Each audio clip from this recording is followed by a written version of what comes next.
know what you like, which is what they're trying to do here with NDIS. Choices, NDIS. It's your choice. It aims to get like heaps of people together and tell them all about this amazing scheme coming in called the National Disability Insurance Scheme. It's you. It's like being noticed almost.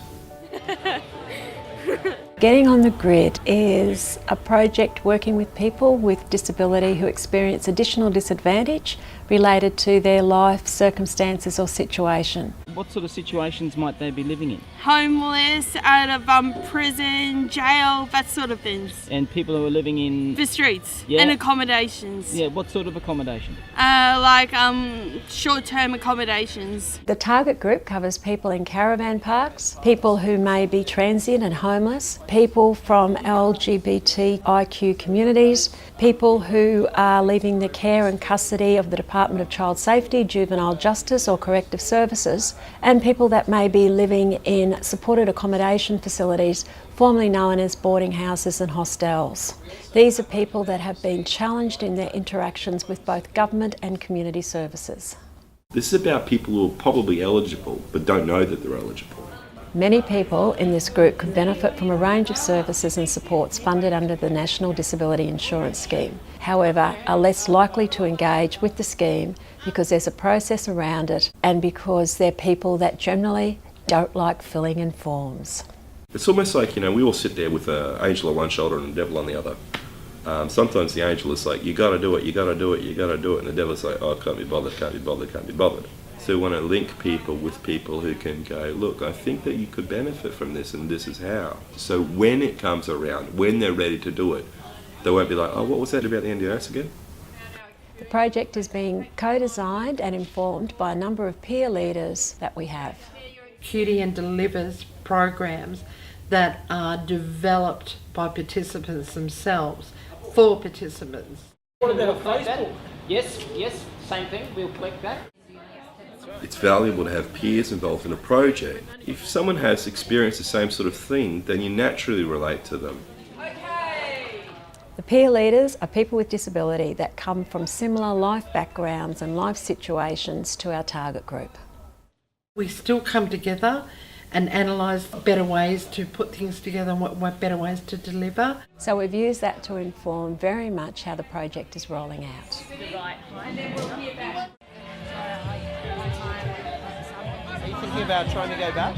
We have been focusing on a range of visual and auditory activities, and very much the idea is that symbolism can be used by the individuals themselves as a visual reminder. Done the first part of an NDIS plan. Yeah, cool. Just take a photo of it. Can you describe the board game? What do you think is useful about that? It's like, so we find out what sort of supports they need in the future and what sort of supports they have at the moment. Okay, 0.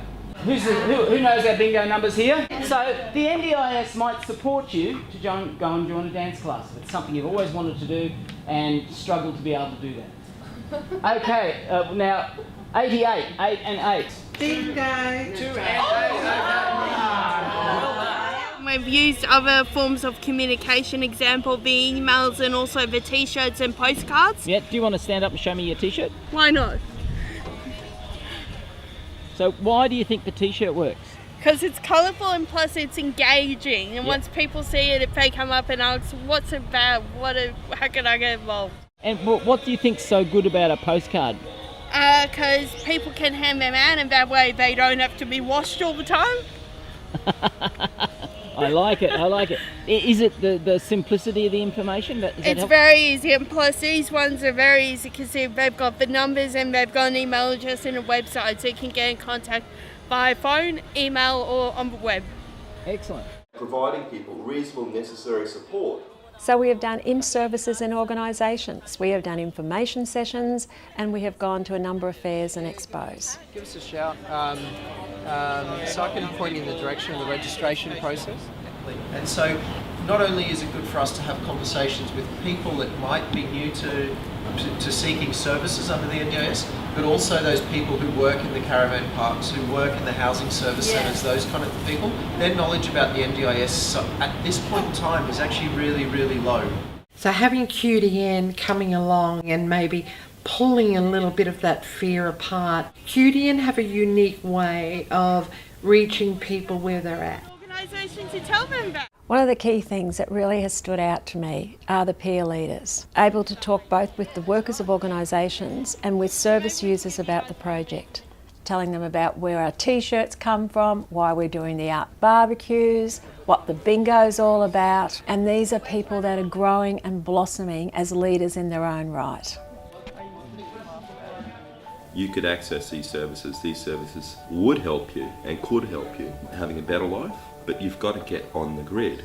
Is it fun? Absolutely. Any other comments about your involvement I with the project? love NDIS and QDN, and it's one of the best things ever.